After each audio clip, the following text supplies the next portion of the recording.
Oke, assalamualaikum semuanya. Kembali lagi di pelajaran matematika untuk minggu ini. Nah, pelajaran matematika untuk minggu ini merupakan masih kelanjutan materi yang minggu kemarin. Kalau kemarin kan kita belajar tentang perbandingan senilai. Nah, sekarang diteruskan ke perbandingan berbalik nilai. Nah, sekaligus yang perbandingan berbalik nilai merupakan materi terakhir nih di bab yang pertama, yaitu tentang perbandingan. Sebenarnya banyak sekali yang harus dipelajari di perbandingan, tapi karena pandemi akhirnya difokuskan di hal-hal penting saja. Sebenarnya asik banget nih perbandingan, banyak sekali yang bisa dipelajari. Nah, sekarang apa itu perbandingan berbalik nilai? Apa sih bedanya sama perbandingan yang kita pelajari kemarin yang senilai itu? Sekarang diperhatikan di situ ada dua tabel. Tabel yang pertama itu adalah tabel yang menghubungkan antara jarak dalam kilometer dengan bahan bakar dalam liter. Semakin jaraknya bertambah, misalnya jarak 1 kilo, bahan bakarnya butuh 2 liter. Jarak 2 kilo, bahan bakarnya 4 liter. Nah, sekarang bedanya sama yang tabel yang kedua. Tabel yang kedua itu tabel waktu tempuh. Kecepatan dihubungkan dengan waktu sampainya ke alamat tujuan. Kalau kecepatannya 20 km per jam, waktunya 6 jam. Kalau 30 km per jam, waktunya 4 jam. Nah, bedanya apa sih antara dua tabel ini? Nah, sekarang kita lihat. Kalau tabel yang pertama, semakin jaraknya bertambah, bahan bakar yang dibutuhkan itu juga semakin bertambah. Beda sama tabel yang kedua. Kalau kecepatannya semakin bertambah, justru waktu yang dibutuhkan itu semakin sedikit atau semakin turun. Nah, itu gambaran bedanya antara perbandingan senilai dengan perbandingan berbalik nilai.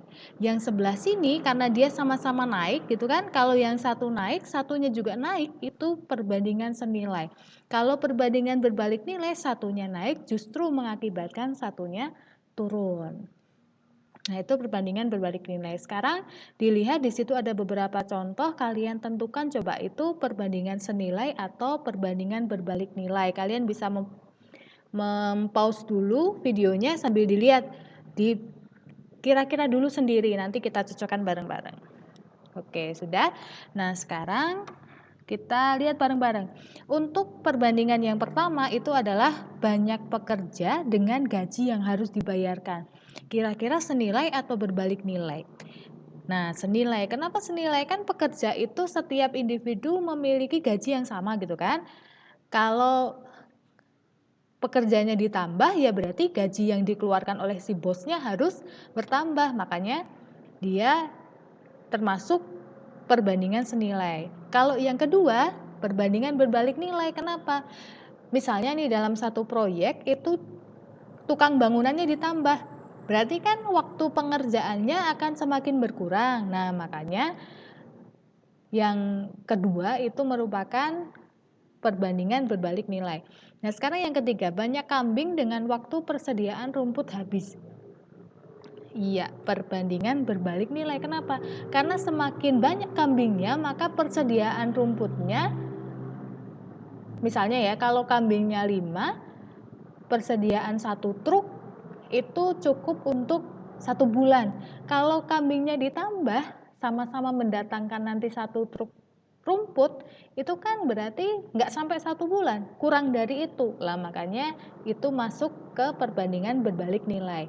Nah, sekarang kalau banyak pengungsi dengan banyak beras, iya, perbandingan senilai karena setiap individu kan butuh butuh asupan gizi yang sama gitu kan, berarti kalau kebutuhan makanannya akan semakin bertambah kalau pengungsinya bertambah.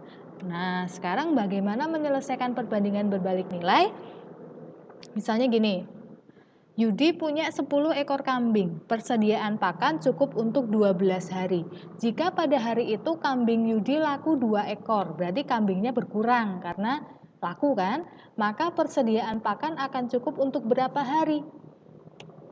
Nah, penyelesaiannya gini, kalian buat dulu tabelnya.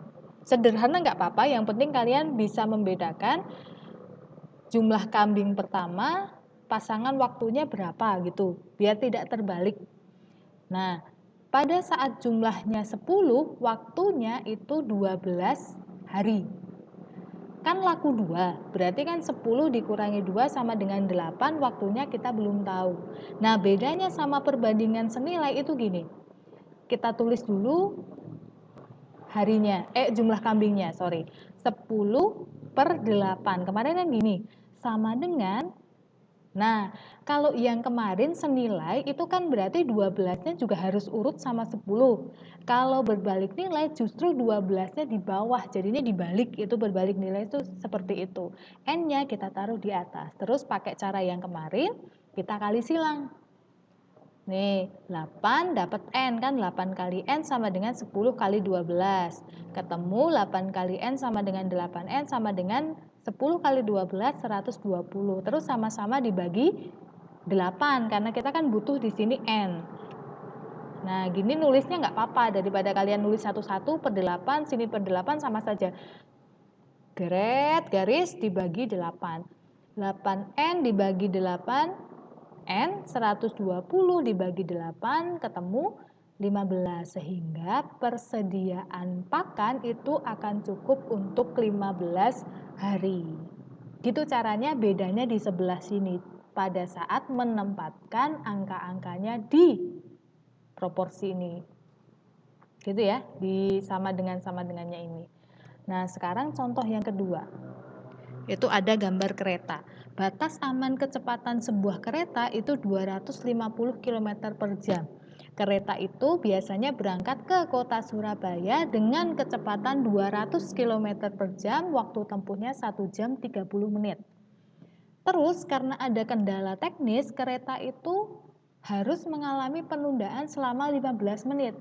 Jika kereta harus sampai Surabaya tepat waktu, otomatis masinis kan harus nambah kecepatan. Kalau kecepatannya sama kan pasti terlambat. Nah, menurut kalian, kalau masinis menambah kecepatan dengan tujuan sampai Surabaya tepat waktu, apakah kecepatan kereta itu masih dalam batas aman? Nah, seperti yang tadi kita tulis dulu pakai tabel.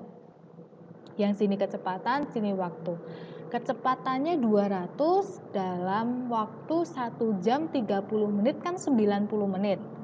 Kita jadikan menit saja biar menghitungnya itu lebih gampang. Kecepatannya kan kita nggak ngerti nih, ini yang mau kita cari. Itu karena terlambat 15 menit, berarti kan waktunya harus kurang dari 90 biar sampai sana tepat waktu kan. 90 dikurangi 15 berarti harus hanya 75 menit saja harus sudah sampai Surabaya. Makanya sini kita tulis 75.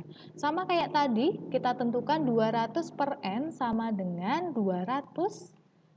Kan ini 90, jejere 9 jejere sebelahnya 200 itu kan 90. Nah, 90-nya kita taruh di bawah.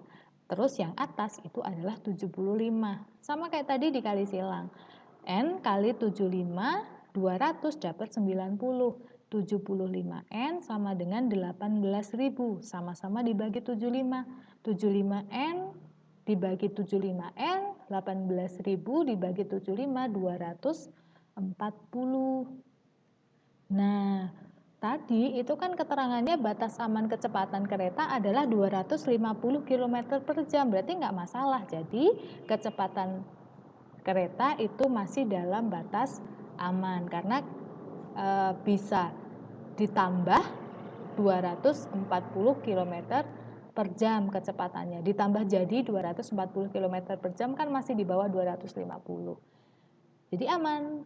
Nah, itu materi terakhir kita untuk perbandingan. Silakan dipelajari dan dikerjakan tugasnya untuk Google Form-nya sudah di-share di grup kelas masing-masing. Sampai ketemu minggu depan dengan materi yang baru, yaitu mengenai untung, rugi, persen, dan seterusnya. Aritmatika sosial namanya. Semangat selalu, jangan lupa jaga kesehatan. Sampai ketemu lagi. Assalamualaikum warahmatullahi wabarakatuh.